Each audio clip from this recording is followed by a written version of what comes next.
शिवसेनेच्या नाराजीनंतरही नाशिकचं पालकमंत्रीपद स्वतःकडे ठेवण्यासाठी भाजप आग्रही असल्याची चर्चा। तर पालकमंत्री पदावरून रायगडमधील नाराज आमदार एकनाथ शिंदेंच्या भेटीला।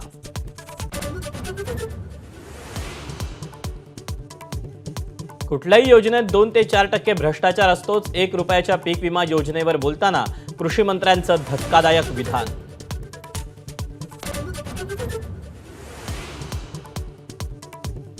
अभिनेता सैफ अली खानला डिस्चार्ज लिलावती रुग्णालयातून बाहेर पडताच सैफच्या चेहऱ्यावर मोठं हास्य। प्रकरणाचे तपास अधिकारीही बदलले।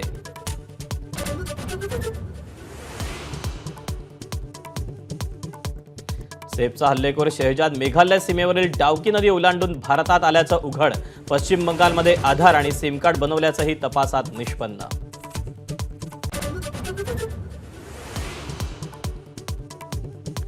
दावोस दौऱ्यात पहिल्या दिवशी 4,60,000 कोटींचे करार। गडचिरोलीत JSW तर राज्यात वारे एनर्जी 1000 कोटींची गुंतवणूक।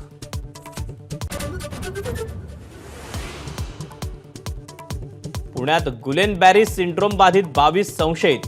पुणे महापालिका सतर्क। आरोग्य विभागाची तातडीची बैठक। आजार दुर्मिळ असला तरी धोकादायक आणि संसर्गजन्य नसल्याचा तज्ज्ञांचा निर्वाळा।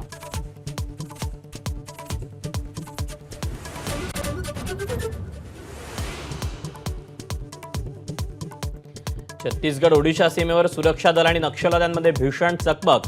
14 नक्षलवाद्यांना यमसदनी धाडण्यात यश। केंद्रीय कमिटी मेंबर जयराम चलपतीलाही कंठस्नान।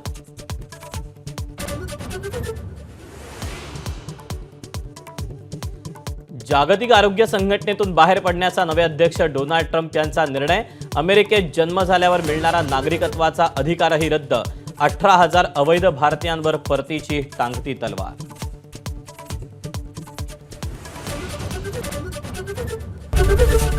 एबीपी माझा, उघडा डोळे बघा नीट।